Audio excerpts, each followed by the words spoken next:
गुणानंद ज्ञान रूपम नित्यम अव्ययम चतुर्थ सर्वभूतारं वन्दे विष्णुं परं पदम्। हरे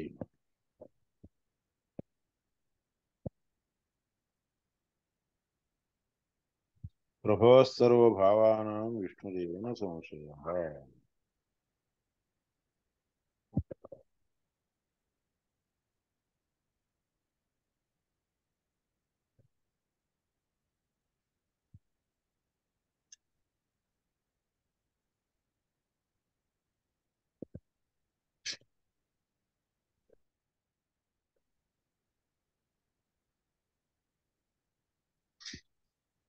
तदेवास्य स्वरूपम् एकात्म्यम्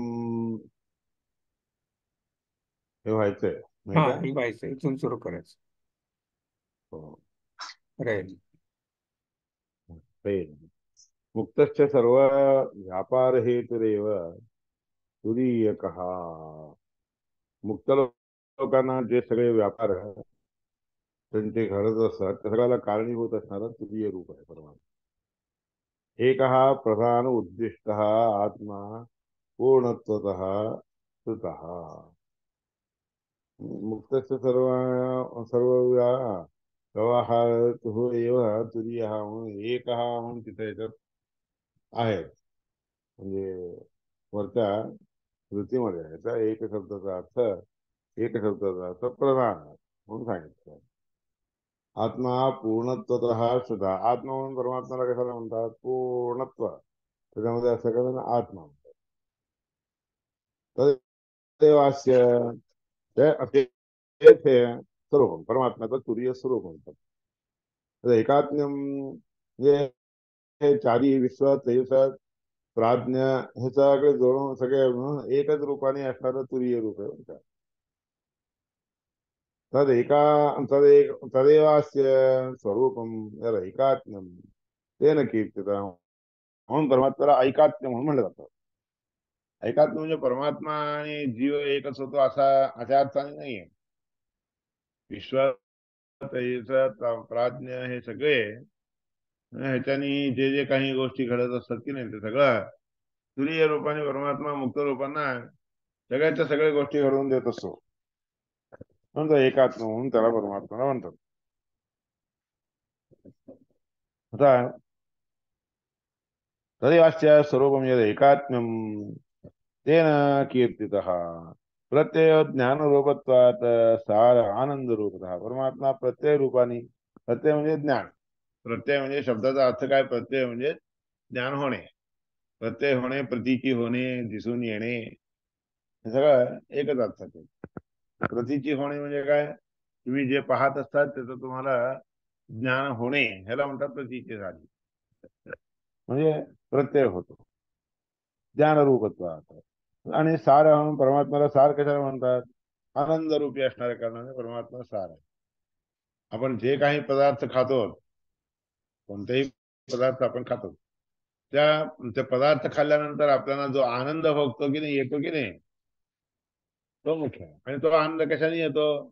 त्या पदार्थामध्ये असणारा जो सार आहे की नाही, तत्व, मुख्य विषय, तो आपल्याला आनंद देत असतो. त्याच्यामुळे आपल्याला आनंद होत असतो असा अर्थ आहे. म्हणून सार स्वरूपी असणाऱ्या कारणाने परमात्म्याला आनंद रूपी म्हणतात. सार हा आनंद रूपतः. प्रपंचो विसृतेर विष्णू. प्रपंच हा कशाला म्हणतात? विस्तार, परमात्म्याचा विस्तार. विस्तार असणारं परमात्म्याचं विस्तृत स्वरूप जे आहे त्याला प्रपंच म्हणतात. प्रपंचो भेद पंचकहा म्हणून शास्त्रात आहे. प्रपंच म्हणजे काय? ह्याच्या आधी सांगितलेलं पुष्कळ ठिकाणी आलेले आहे. 5 प्रकारचे भेद ज्याच्यामध्ये असतात त्याला प्रपंच असं म्हणतात. प्रपंचो भेद पंचकहा. प्रपंच हा प्रपंच आहे. विस्तर विस्तृत हे विष्णू. क्षम आनंद रूपतः. परमात्मा आनंद रूपी असल्या कारणाने क्षम म्हणतात. क्षमो मननिष्ठता बुद्धी. क्षम शब्दाचा अर्थ मननिष्ठता बुद्धी. परमात्म्याच्या ठिकाणी निष्ठा ठेवणे, ह्याला क्षम म्हणतात. दम इंद्रिय निग्रह, दम म्हणजे इंद्रियांचा निग्रह कर. उत्कृष्ट आनंद रूपत्वात उपशब्द प्रकीर्तितः. उप म्हणून आहे ना, त्या उपशब्दाचा अर्थ काय? उत्कृष्ट आनंद रूप असल्या कारणाने उप म्हणतात त्याला. उपहा उप म्हणून एक अव्यय आहे तो. अव्यय शब्द, अव्ययाचा अर्थ काय? उ म्हणजे उत्कृष्ट, प म्हणजे अव्यय स्वरूप, नष्ट न होणारा अशा प्रकारचं रूप उप म्हणतात. ते कधीही नष्ट होत नाही. उप उपाय म्हणून करतात तुम्ही. उप आय हा उपाय हा. उप शब्दाचा अर्थ, उपाचा अर्थ काय? उत्कृष्टता. प म्हणजे कधी नष्ट न होणारा अशी उत्कृष्टता जी असते त्याच्यामध्ये, ज्याच्यामध्ये असते त्याला उप म्हणतात. म्हणून उपाय ह्याच्यामध्ये काय, तुम्ही जे काही अयपय तयगत जे पाहिजे करायचं म्हणून असं ठरवतात त्याच्यामध्ये उत्कृष्ट राहायला पाहिजे, उत्कृष्ट रीतीने पर्यवस्थान राहायला पाहिजे, पर्यवस्थान राहायला पाहिजे. उप उत्कृष्टानंद उपशब्द प्रकीर्तितः. प्रपंचम देहबंधाख्यम. प्रपंच म्हणजे काय? देहाला बंधन, देह बंधन, संसाराचं बंधन देहाला जे लागतं त्याला म्हणतात प्रपंच. प्रपंच हा प्रपंच म्हणून त्यालाच म्हणतात देहबंधाख्यम. तुरीय क्षमयेत यतः. तुरीय रूपाने परमात्मा हे सगळे देहबंधन इत्यादी नष्ट करून टाकतो. त्यानंतरच मुक्ती मिळते असा अर्थ. म्हणून प्रपंचोपशमस्तेन, तेनाप्युक्त प्रपंचाचं उपशमन म्हणजेच त्या तुरीय अवस्थेमध्ये तुरीय रूपाने परमात्मा करतो. युक्त स भगवान रूहो. अंत प्रपंचाचं उपशमन केव्हा करतो परमात्मा? परमात्मा तुरीय रूपानेच करत असतो. तोच परमात्मा तुरीय रूपाचा आहे, वाच्य आहे. प्रपंचन देहबंधा म्हणून देहबंधाख्यम तुरीय शमयेत्यतः. प्रपंचोपशमस्तेन अप्युपः औक्तः स भगवान रूहो. निर्दुःख निर्दुःख सुख रूपत्वात शिवशब्द हा श्रुतो श्रुता. श्रुतीमध्ये, वेदामध्ये शिव हा शब्द केव्हा कशाने, कशामुळे वापरला जातो? परमात्म्याला शिव शब्दाने कशाला वाचता येते? निर्दुःख सुखरूपत्वात. परमात्म्याचं सुख कसं आहे? दुःख नसलेलं, निर्दुःख. कसं? दुःख नसलेलं, बरोबर, दुःख नसलेलं अशा प्रकारचं सुख परमात्म्याचं असतं, म्हणून याकरता परमात्म्याला शिव होतं. शम म्हणजे सुख, शिव म्हणजे धारण करणारा, दुःख इत्यादी नसलेलं सुख जे असते त्याला शम म्हणतात. किंवा हा ते धारण करतो, याकरता परमात्म्याला त्या नावाने म्हणतात. शिव या शब्दाने वाच्य येतो. अन्यथा प्रत्ययो द्वैतम. द्वैत म्हणजे काय? ज्यामध्ये अन्यथा ज्ञान होतं त्याला द्वैत म्हणतात. अन्यथा प्रत्यय द्वैतम. द्वैत शब्दाचा अर्थ स्वच्छ दिलेला आहे बघा, नोट करून घ्या. आत्मा परमात्मा जो आहे की नाही, हा कसा आहे? तो तसा नाही असा नाही आहे, तो एक स्वरूप आहे. अन्यथा रूपी असणार असं, अन्यथा जन्य तो. अन्यथा, अन्यथा म्हणून जे आहे की नाही प्रत्यय, प्रत्यय म्हणजेच आपल्याला जाणीव होणे. अन्यथा प्रतीती, अन्यथा रीतीने अयोग्य रीतीने जाणीव होणे, जाणणे, ह्याला द्वैत म्हणतात बरं का. द्वैत शब्द द्वैतम समये. अन्यथा प्रत्ययो द्वैतम समये तम यतो हरिहि.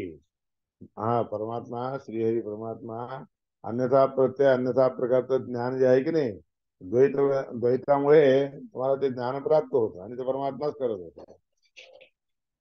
अद्वैत असतेन चोदिष्ट तुरीय पुरुषोत्तम. तुरीय परमात्म्याचं रूप जे आहे की नाही, ते अद्वैत तेन चोदिष्ट. अद्वैत शब्दाने परमात्म्याचं स्वरूप दाखवलं जातं बरं का. वेदामध्ये कुठे अद्वैत म्हणून आलं तर परमात्म्याचं स्वरूप आहे.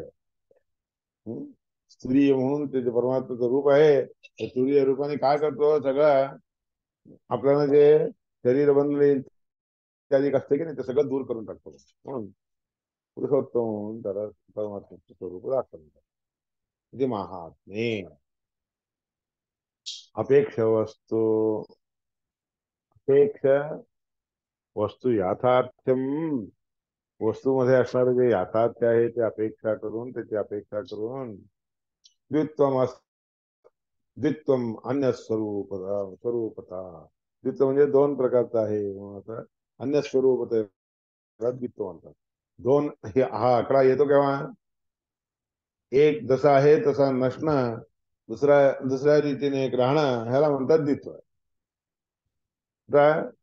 एक वस्तू जशी आहे तशी दुसरी एक वस्तू राहणं ह्याला म्हणतात द्वित्व. ती एक वस्तू आपण जशी पाहिलेली असते त्यासारखी ती पण असली तरी देखील तिच्यासारखी असली तरी ती वेगळी असावी तीच नसावी त्याला द्वित्व म्हणतात. द्वित्वम अन्य स्वरूपता. त्याप्रमाणे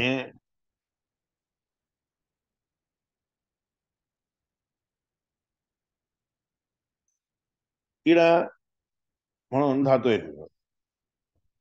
इण इण गतौ म्हणून धातूचा अर्थ इण धातूचा अर्थ गती गत्यर्थक म्हणजे ज्ञानवाचक. इण गती ज्ञानवाचक असल्या कारणाने द्व इतम द्व इतम म्हणजे दोन आहेत असं दिसून येणं त्याला म्हणतात द्वित्व. इत इत म्हणजे इण गतौ धातू ज्यापासून इ आले द्वित्व. धातोश्च ज्ञानम द्वैतम म्हणून त्या धातूचा अर्थ काय सांगितलंय ज्ञान म्हणून सांगितलं. प्रत्येक गोष्ट वेगळी आहे असं जे ज्ञान असतं की नाही त्या ज्ञानाला द्वैत म्हणतात. सगळं एकच आहे असं समजून घेणार तर द्वैत म्हणत नाहीत अद्वैत म्हणतात. म्हणून संकल्प म्हणून सत्व आहे संकल्प सत्य म्हणून उपनिषद आहे उपनिषदामध्ये सांगितलेलं आहे. स आत्मा सविज्ञेय त्या परमात्म्याला आपण जाणून घ्यावं. इथे सोयमात्मा चतुष्पाद इति या रीतीने हा आत्मा परमात्मा जे आहे चार प्रकारे चार पादांनी युक्त आहे. चतुर्धा विभक्त उच्चते चार प्रकारे विभक्त झालेला आहे म्हणून सांगतात. उपसंहारार्थम उपसंहार करण्यासाठी सांगितलं. सोयमात्मा त्याच स्वरूपाला आत्मा म्हणून म्हणतात. सोयमात्मा द्रष्टव्य आत्मा हा परमात्म्याला जे आहे की नाही काय म्हणतात अक्षर ह्या शब्दाने वाच्य म्हणतात म्हणजे अक्षर आहे असा अर्थ. सोयमात्मा अस्य अक्षरम इति पृथक पृथक म्हणजे याप्रमाणे वेगळ्या रीतीने जाणून घेणे. अनारंभात म्हणजे पृथक पृथक रूपाने परमात्मा आहे असं समजून घेणे त्यालाच आत्मा म्हणतात. विश्वादिरूपो यस्तु आत्मा स विषय विज्ञेयो मोक्ष ही विश्वादिरूपी असणारा जो आत्मा आहे विश्व तेज प्राज्ञा तुरीय अशा रीतीने जे परमात्म्याचे स्वरूप आहे ते जाणून घ्यावे. मोक्षेच्छू असणाऱ्या लोकांनी त्यांना मोक्ष पाहिजे अशी इच्छा असते त्या लोकांनी जाणून घ्यावे. निर्विशेषोपि भगवान चतुर्धा समुदीरितः परमात्म्याने मध्ये विशेषता म्हणून दुसरी काही नसली तरी त्या चार रूपाने विशेषता दिसूनच येईल सांगितलं. निर्विशेषोपि भगवान चतुर्धा समुदीरितः इति प्रत्यये हे प्रत्ययामध्ये सांगितलेलं आहे. म्हणजे प्रत्यय नावाच्या संकल्प प्रत्यय संहिता येते. आता हे पुढे आता अत्र अत्र एते श्लोकाः भवन्ति अत्र एते श्लोकाः भवन्ति नान्तः प्रज्ञं न बहिःप्रज्ञं नोभयतः प्रज्ञं न प्रज्ञानपनं प्रज्ञापनं प्रज्ञान न प्रज्ञानघनं न प्रज्ञं नाप्रज्ञं अदृष्टं अव्यवहार्यम, अलक्षणम, अचिंत्यम, अव्यपदेशम, ऐकात्म्य प्रत्यय सारम, प्रपंचोपशमम, शिवम अद्वैतम, चतुर्थम मन्यन्ते, स आत्मा स विज्ञेय. हा, याप्रमाणे सगळ्या गोष्टी त्याच्यामध्ये सांगितलेले जे आहेत, उपनिषदात असलेले विषय विश्लेषण करून सांगितलेले. अत्र इथे श्लोका भवन, याबद्दल हे श्लोक आहेत. काय आहे? निवृत्ते सर्व दुःखानां ईशानः प्रभुरव्ययः. निवृत्ते, निवृत्ते सर्व दुःखानां.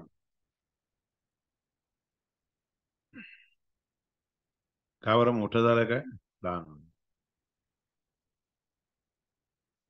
हम्म. आणि काय झालं? निवृत्ते काय तुमचं, हा बरोबर, आता बरोबर आलं. हम्म. मोठं झालं काय? निवृत्ते सर्व दुःखानां ईशानः प्रभुरव्ययः अद्वैतः सर्वभावानां देवस्तुर्यो विभुस्मृतः. सर्व दुःखांची निवृत्ती होती. निवृत्ते हे म्हणजे दूर होऊन जाणे. सर्व दुःखांना, सगळ्या दुःखांना दूर करून टाकणं, हे त्या परमात्म्याच्या हातात आहे. ते ईशान हा म्हणजे काय? नियमन करणारा आहे. ह्या गोष्टीबद्दल नियमन करणारा प्रभू आहे.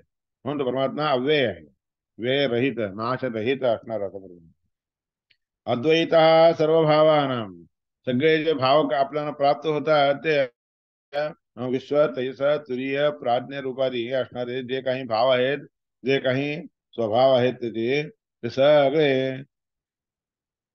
अद्वैत शब्दाने वाच्य आहेत. देव हा तुर्यो विभुस्मृत, म्हणून त्या परमात्म्याचं तुरीय ते जे रूप आहे की नाही, सर्व भावांनी युक्त असणारं, सगळ्या गोष्टींनी स्वभावानी युक्त असणारं जे रूप आहे त्याला तुरीय म्हणून म्हणतात. तुरीय रूप म्हणतात. चौथं रूप कार्यकारणबद्धौता इष्येते विश्वतैजसो. कार्य आणि कारणाने बद्ध असणारे असे विश्व, तैजस हे दोन्ही गोष्टी असतात. विश्व कार्यरूपाने असतात, तैजस कारणरूपाने असतात. प्राज्ञ हा कारणबद्ध असतो, आणि कारणाने बद्ध असणारा असा कोण आहे? तो प्राज्ञ. विश्व, तैजस, प्राज्ञ, त्यानंतर तुरीय. कारण बद्ध असतो हा सहा प्राज्ञ, दो तू तुर्ये, दोन त्याला सोडून असणारे ते दोन तुर्ये. तुर्य म्हणजे तुरीय आहे. न सिद्धता, त्या दोन्हीला तुरीय अवस्था म्हणून म्हणत नसतात. विश्व, तैजस नावाची तुरीय अवस्थेने संपन्न नसतात. विश्व कार्यरूपी असते, आणि तेजस जे आहे कारणरूपाने, आणि प्राज्ञ हे कारणामुळे बद्ध झालेले आहे. म्हणून हे तीन गोष्टी आहेत. नात्मानं परा परांश्चैव, स्वतःलाही ते गुंफत नाही, दुसऱ्यांना देखील गुंफत नाही.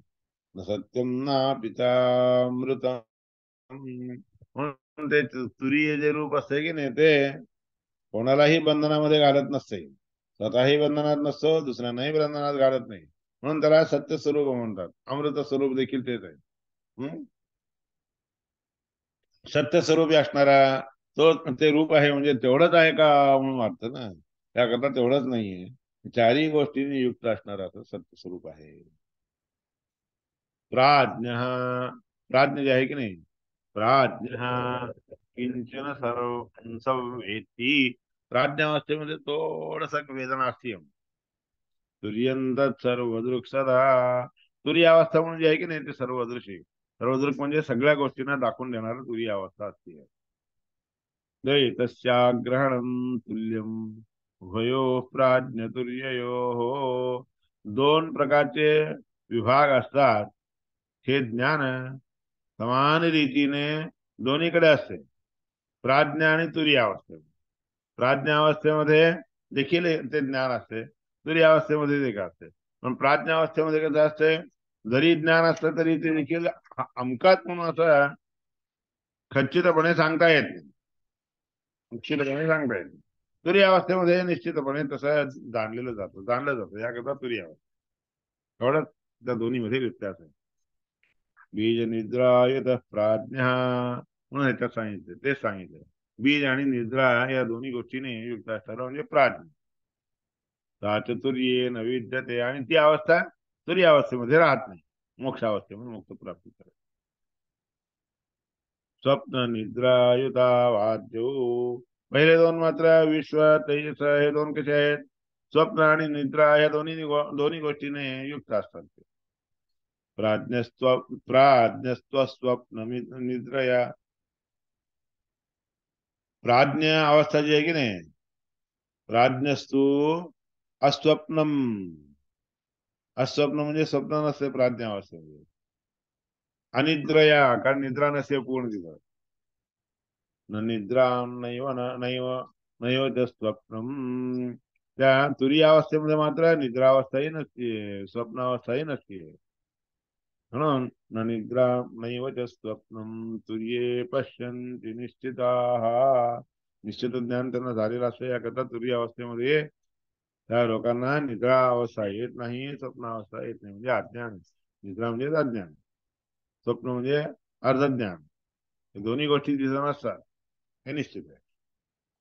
अन्यथा गृहतः स्वप्नो, जी गोष्ट जशी आहे न समजता त्याला वेगळ्या रीतीने समजणं. अन्यथा गृहतः स्वप्नो, त्याला अन्यथा रीतीने जाणून घेतात. म्हणजे तुम्हाला स्वप्नामध्ये पडलेलं जे आहे ते सगळं कसं असते, खरं नसते ते, अन्यथा असते. तुम्ही जे समजतात तसं नसते ते, अन्यथा म्हणतात. अन्यथा गृह्णतः स्वप्नो निद्रा तत्त्वम अजानतः, निद्रा अवस्था कशी असते, तत्वाबद्दल तर ज्ञानच नसते तिला. तत्त्वम अजानतः विपर्यय विपर्यय विपर्यासे तयो तयो हो, त्या दोन्ही मध्ये जो विपर्याय आहे की नाही, दोन्ही गोष्टी नसणार. क्षीणे तुरीयम पदमुच्यते, ते विपरीत ज्ञान हे सगळं निघून गेलं. विपरीत म्हणजे विपरीत असणाऱ्या अशा गोष्टी निघून जाणे, नष्ट होणे, ह्यालाच तुरीय अवस्था म्हणतात. इयं पदमश्नुते अनादिमायया सृष्टो तदाजीव प्रबुध्यते, अनादि अद्भुत असणारी ती जी परमात्म्याची माया आहे, त्या मायेमुळे हा जीव जे आहे झोपून जातो.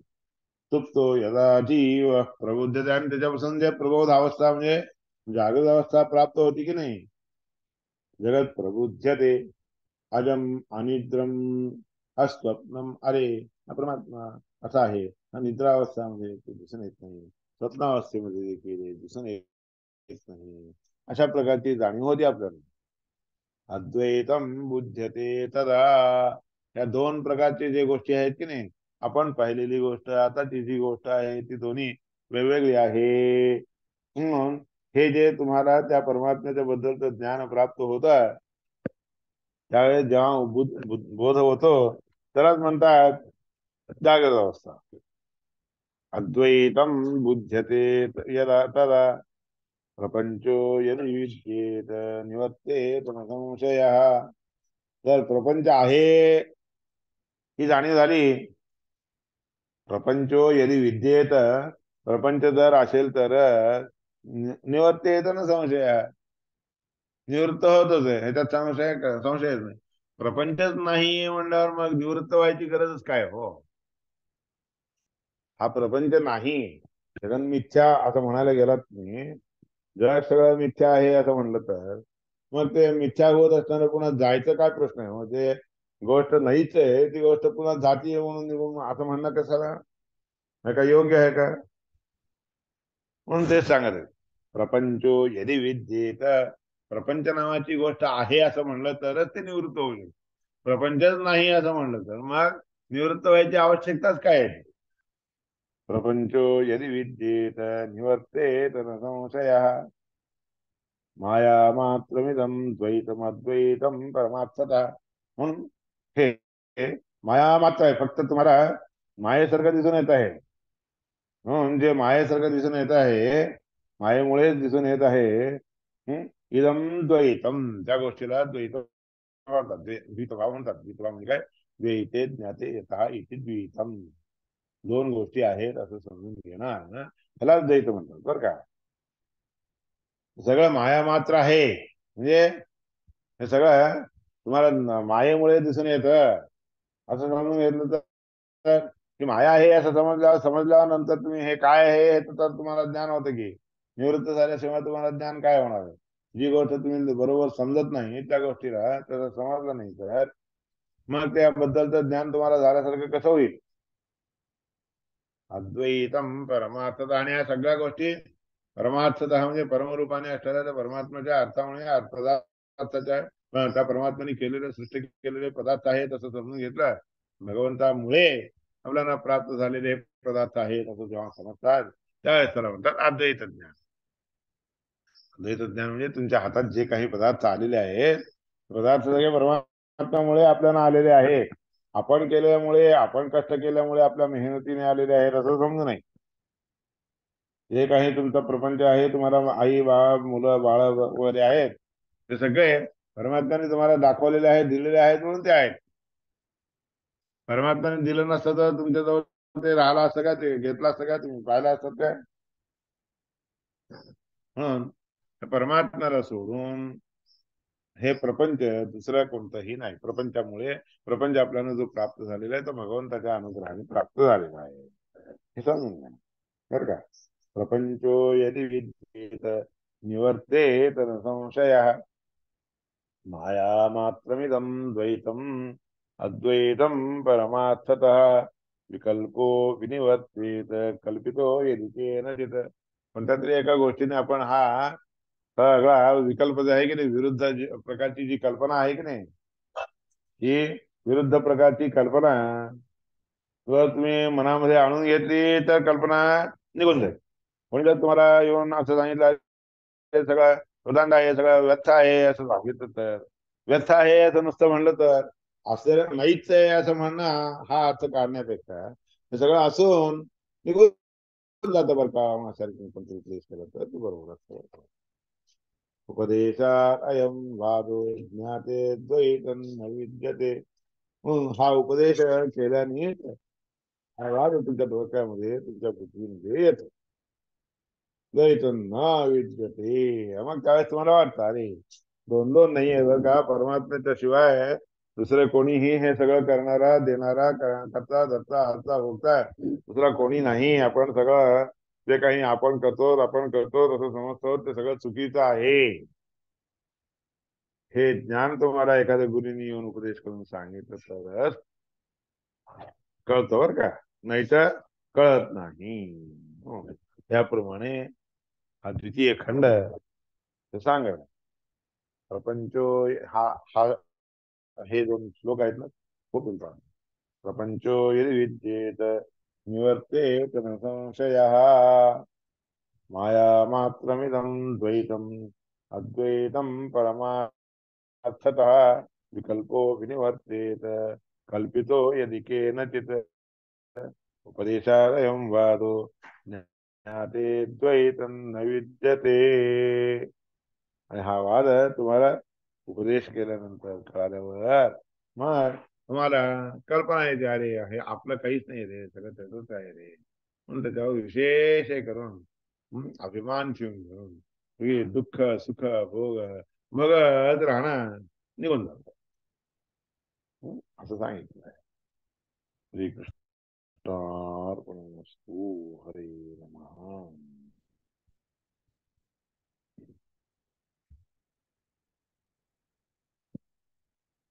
तर ह्याच्या पुढे तृतीय खंड सुरू होतं. होय महात्मा. ठीक आहे. नमस्कार. मला जरा मी एक प्रश्न हा विचारू का? मला प्राज्ञ ह्या शब्दाची जरा उकल करून सांगता का? प्राज्ञ प्रकृष्टम ज्ञानम यत्र विद्यते तत्प्राज्ञ. ज्या ठिकाणी उत्कृष्ट प्रकारचं ज्ञान प्राप्त होतं त्याला प्राज्ञ म्हणतात. विश्व तैजस प्राज्ञ हे तीन असतात. विश्व अवस्था कशी असते विश्व नावाच्या परमात्मा काय करतो आपल्याला आपण जे काही सगळं इकडं तिकडं फिरून बघून आलेलो असतो की नाही तर सगळं प्रपंचातील सगळ्या गोष्टी आपल्याला दाखवतो म्हणून ती अवस्था विश्व अवस्था म्हणतात. आणि विश्वरूपिणा नारायणेन प्रेरितोहम जागृत अवस्थाम अनुभवी हो, त्या विश्वरूपी नारायणाच्या प्रेरणेमुळे आपल्याला जागृत अवस्था येत असते. विश्व झाल्यानंतर दुसरी विश्व तैज असतं. तैजचं नावाचं ते आहे की नाही, त्या तैजसामुळे काय होतं, आपल्याला जागृत अवस्था येते. जसा एखादा दिवा लावल्याबरोबर जे न दिसणाऱ्या गोष्टी असतात ते सगळ्या दिसतात की नाही, हो. त्याप्रमाणे तेज स्वरूपाने परमात्मा जे काही तुम्हाला न दिसणारे असतात, स्वप्नामध्ये पाहिलेले वगैरे, किंवा न दिसणारे जे गोष्टी असतात ते प्रत्यक्षपणे धडधडीत दिसून येतात. आणि प्राज्ञावस्थेमध्ये काय, थोडं इकडं थोडं तिकडं दोन्ही असते. आनंद तर होत असतोय स्वप्नावस्थेमध्ये. आपल्याला स्वप्नावस्थेमध्ये तुम्हाला आनंद होत असतो, पण तो आनंद कसा असतो, खरा नसतो. तो परमात्म्याच्या मायेमुळे उत्पन्न झालेला आनंद असतो. आणि तुरीय अवस्थेमध्ये हे तिन्ही गोष्टी नसतात. मुक्त झालेल्या लोकांना हे तिन्ही प्रकारचे घटना घडत नसतात. म्हणून याकरता हे प्रज्ञा येते त्यावेळेस प्रज्ञा म्हणजे सुषुप्ती अवस्थेमध्ये, स्वप्नावस्थेमध्ये तुम्हाला प्रज्ञा असते, प्रज्ञा राहते. म्हणून असं तुम्हाला आनंदादी प्राप्त होतात. म्हणून स्वप्नावस्थेमध्ये तुम्ही जे काही पाहिलेले असतात, थोडक्यात उदाहरण तुम्हाला झोरेची नंबर 1 आलेली असते, तर स्वप्नावस्थेमध्ये काय होतं माहितीये का, आपण नंबर 1 आली म्हणून कुठंतरी बाथरूमला गेल्यासारखं, कुठंतरी ते बाथरूम मिळत नाही म्हणून की तिथं दिसेल तिथं नंबर 1 करतात, आणि ते खरंच नंबर 1 बाहेर येतात. अरे बापरे. खरंच नंबर 1 करतात. लहान पोरं वगैरे अंतरुणात मुततात, त्याचं कारणच तसं आहे. म्हणजे स्वप्नावस्था म्हणजे ईश्वर. तशी असते. आता थोडी प्रज्ञा त्याच्या त्या ठिकाणी असते. मग नंतर उठल्यावर ओरत थप्प झाला, अरे आपण गेलोच बाथरूम, पण हे काय आलं वाटत असते. उदाहरण देऊन सांगितलं तुम्हाला. नमस्कार. कसं आपण आणि अजून एक फक्त विचारायचं आहे, जरा भगवद्गीतेतलं त्याग आणि संन्यास, त्यागामध्ये आणि संन्यासामध्ये थोडासा फरक काय आहे ते सांगता का? संन्यास हा उत्तम रीतीने न्यास यायला संन्यास. त्याग म्हणजे सोडूनच दे, आपला काही संबंध नाही असं फरक समजून काय आहे सोडून. तो? म्हणजे 18व्या अध्यायात अर्जुनाचा जो प्रश्न आहे ना, हो, संन्यास आणि त्यागामध्ये जरा फरक काय आहे असं सांगता का? त्याच्यात ते त्याग हाच म्हणजे फरक आहे. काय आणि त्याग म्हणजे आपण आता तुमच्याकडे पैसे आहेत, ते पैसे कोणाला अपेक्षू गरजू असणाऱ्या लोकांना देऊन टाकणे, ह्याला त्याग म्हणतात. आणि संन्यासामध्ये कसं आहे, तुम्ही जे काही कमवलेलं असेल ते सगळं भगवंताला देऊन टाक, भगवंताच्या नावाने देऊन टाकणे. सम्यक न्यास हा दोन्ही संन्यास. मध्ये मानसिक फरक काय झाला? एकच झालं ना, त्याग हो, करणं, पण नाही, परिश्रम त्या म्हणजे ठिकाणी काय, त्या ठिकाणी काय आहे, आपुलकी म्हणून तिथे राहते कुठे? त्यागामध्ये. त्यागामध्ये आणि संन्यास, आणि संन्यासामध्ये ते नाही राहत. संन्यास मध्ये काय असतं? आपलेपणा, संन्यासामध्ये आपलेपणा नसतो तिथे. इथं अच्छा, मात्र आपलेपणा असतो थोडा. ते थोडस डिग्रेडेशन म्हणता त्यागामध्ये येईल. तेच ना, त्यागामध्ये त्यागामध्ये काय आहे, त्याच्यामध्ये थोडा आपलेपणा राहतो. हो, मी ह्याला एवढे पैसे दिले, अशा प्रकारचा भावना त्यागामध्ये असतो. संन्यासामध्ये तसं नाही, जे काय आहे ते सगळं तुझंच आहे. यद्यत कर्म करोमि तत्तदखिलं विष्णोतवाराधनम, असं समजते. ह्याला काय म्हणतात, समत्याग. हा सम्यक संन्यासामध्ये ज्ञान इति सम्यक ज्ञान इति संन्यासः भवति वा? सम्यक नसतं, ज्ञान नाही, सम्यकतया ज्ञात्वा न्यस्तम. न्यस्तम म्हणजे ठेवणे, ठेवणेमध्ये वेगळं फरक आहे. इथं त्यागामध्ये काय आहे, ठेवणेपणा नाहीये. त्यज ते धातू आहे सगळं ना, त्यज. त्याच्यात त्याग हा संन्यास हा न्यस धातू आहे. न्यस धातूमध्ये काय, ठेवणे, interest, interesting, interesting. I have interested everything Lord Vishnu. आणि इथं कसं आहे, आय हॅव डोनेटेड एव्हरीथिंग. अच्छा अच्छा अच्छा, डोनेटिंग मीपणाची भावना आहे. त्याच्यामध्ये असते त्यागामध्ये.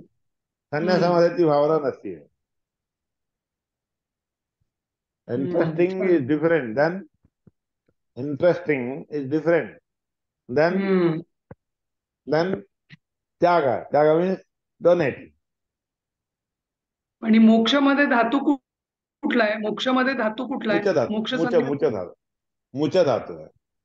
मुच मुच म्हणजे सोडणे मुंच ना? मुच मुंच मुच. सोडणे, हे सगळं आणि आता मोह, सांगितलं ना. आणि ते मोहमध्ये मोह सोडून धातू देणं. आहे ना? मोहमध्ये मोह मोह मोह ना? हो मोह. नाही, मला परवा सांगायचंय तर म्हटलं संन्यास आणि त्यागात अहंकाराची भावना आहे त्यागामध्ये का, असं मला वाटतंय. आणि संन्यास त्यागामध्ये म्हणजे अहंकार भावना आहे, संन्यासामध्ये ते नाही आहे. हम्म. हा, तिथं न्यास म्हणून धातू आहे, न्यस धातू, आणि इथं त्यज हम्म. धातू आहे. हा, बस. नमस्कार. धन्यवाद.